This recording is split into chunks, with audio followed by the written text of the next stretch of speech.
एक छोटा लड़का वोंका जब घर के चूल्हे की सफाई कर रहा था तभी उसे राख के बीच एक चॉकलेट मिली जो पूरी तरह पिघली नहीं थी। पिता के न होने का फायदा उठाकर उसने जल्दी से रैपर खोला और चॉकलेट खा ली। यह उसकी जिंदगी की पहली मिठाई थी और पहला ही स्वाद उसके दिल में बस गया। उस दिन के बाद जब भी उसके पास थोड़े बहुत पैसे होते वह चुपके से अलग अलग तरह की टॉफियां और चॉकलेट खरीदता, अकेले बैठकर उनका स्वाद लेता और हर फ्लेवर की खासियत अपनी डायरी में लिखता। एक साल बाद उसने अपने पिता से कहा कि वह बड़ा होकर चॉकलेट फैक्ट्री खोलना चाहता है, लेकिन उसके पिता एक डेंटिस्ट थे और मिठाइयों से सख्त नफरत करते थे। उन्होंने साफ मना कर दिया और चेतावनी दी कि अगर वह चॉकलेट के पीछे गया तो फिर कभी घर वापस न आए। वोंका ने अपना फैसला नहीं बदला। वह घर छोड़कर निकल पड़ा और अगले 6 साल कई देशों में घूम घूम कर चॉकलेट बनाने की कला सीखता रहा। जब वह अपने शहर लौटा तो पाया कि उसके पिता घर छोड़कर जा चुके थे। अब उसके पास न घर था न सहारा। इसी ने उसके इरादे को और मजबूत कर दिया। करीब 15 साल बाद वोंका की बनाई चॉकलेट पूरी दुनिया में मशहूर हो गई। उसने दुनिया की सबसे बड़ी चॉकलेट फैक्ट्री खड़ी कर दी। भारत के एक राजकुमार ने उसकी चॉकलेट से इतना प्रभावित होकर करोड़ों रुपए खर्च करके पूरी चॉकलेट की हवेली बनवाई, जहां दीवारों से लेकर फर्नीचर तक सब कुछ चॉकलेट से बना था। वोंका की कामयाबी देखकर बाकी चॉकलेट कंपनियां जलने लगी। उन्होंने जासूस भेजकर उसकी रेसिपी चुराने की कोशिश की, लेकिन कोई भी उसकी चॉकलेट जैसा स्वाद नहीं बना सका। इसी जासूसी से परेशान होकर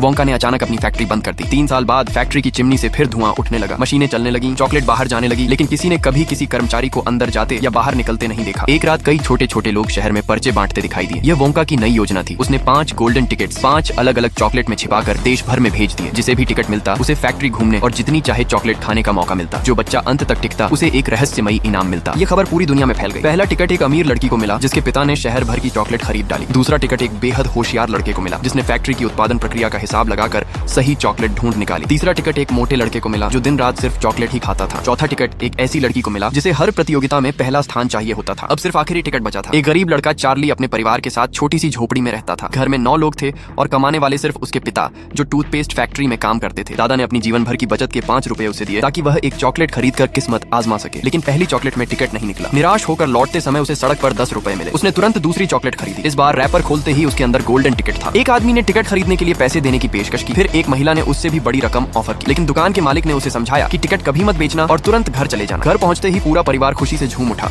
लेकिन चार्ली ने कहा कि अगर टिकट बेच देगा तो घर की आर्थिक परेशानी दूर हो जाएगी। तब उसके दादा ने कहा, जिंदगी में सपने पूरे करने का मौका हर किसी को नहीं मिलता, कुछ मौके दोबारा कभी नहीं आते। आखिरकार चार्ली बाकी 4 बच्चों के साथ वोंका की फैक्ट्री पहुंचा। अंदर का नजारा किसी जादुई दुनिया से कम नहीं था। चॉकलेट का झरना, चॉकलेट की घास, चॉकलेट के पेड़ और हर चीज खाने लायक थी। वहीं छोटे छोटे उम्पा लूम्पस फैक्ट्री का पूरा काम संभाल रहे थे। सबसे पहले लालची मोटा लड़का चॉकलेट खाते खाते चॉकलेट की नदी में गिर गया और पाइप के जरिए फैक्ट्री के अंदर कहीं चला गया। फिर च्युइंग गम बनाने वाले सेक्शन में जिद्दी लड़की ने चेतावनी के बावजूद नया गम चबा लिया। कुछ ही देर में उसका पूरा शरीर नीला होकर विशाल ब्लूबेरी बन गया और उसे जूस निकालने वाले सेक्शन में ले जाना पड़ा। इसके बाद मेवा वाले सेक्शन में अमीर लड़की गिलहरियों को पकड़ने लगी। गुस्साई गिलहरियों ने उसे पकड़कर कूड़ेदान में फेंक दिया। उसके पिता भी उसे बचाने गए और खुद भी उसी हाल में पहुंच गए। आखिर में वैज्ञानिक लड़का एक ऐसी मशीन देखकर उत्साहित हो गया जो चॉकलेट को टीवी के अंदर भेज सकती थी। उसने खुद मशीन पर चढ़कर